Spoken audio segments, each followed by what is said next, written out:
sobrang hirap patayin. Kaya pag tinignan mo yung lineup dito ng Onyx Philippines, wala na nga sila sagot sa Ling, wala pa sagot sa Iritel. At ngayon, nakahabol sila, James and Escalera, of the 3 members. Kuna talaga. Naku, tinamaan din ng stun. Brusco ay nakakuha ng kill.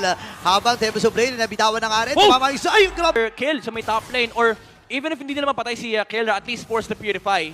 And ito na nga yung susunod na plano nila kasi walang energy si MP the King, ha? Ganda ka. Okay, si Kelra ngayon, kailangan matras. Gamit yung kanyang Purify. Pilit na to. Super Prince, naku, medyo pilit nga talaga. Nakakuha si Kirk ng kill. Even yung Revitalize ay nagamit na the Force dito ni James. Ngayon, isasalubungin na siya ng pamilya.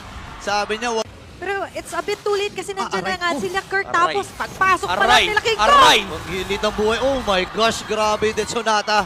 Patay kagad itong si Outplayed at mababasag na rin nila yung Torres sa gitna. Nahihirapan na ang Twisted Mind mag-react. Grabe no, simulan mo King Kong tatapusin ko. Galing Aray! ang ball! Aray! At ngayon tinatapos yung mga buhay din nila. Grabe naman yung ratsyada ng mga bullets dun. Aray! Babawi ata si MP the King, mamamatay din si Kera. Tatakas si MP. Pero bumaba kasi yan. Alam nilang bumaba Grabe. Alam Another wave of defense para sa Twisted Minds. Kaya Pero pa. Onyx Philippines, kita mo naman, tuloy-tuloy lang yung pagbabante ng mga wave na dala-dala nila. Nagpa-farm pa nga si King Kong eh. Oo nga eh, tinawag na siya. Pre, pwede na tayo King pumasok Kong! dito. King Kong! Si King Kong! Naku, tinahin na nakakatapirmahan! Mamamatay ang dalawa.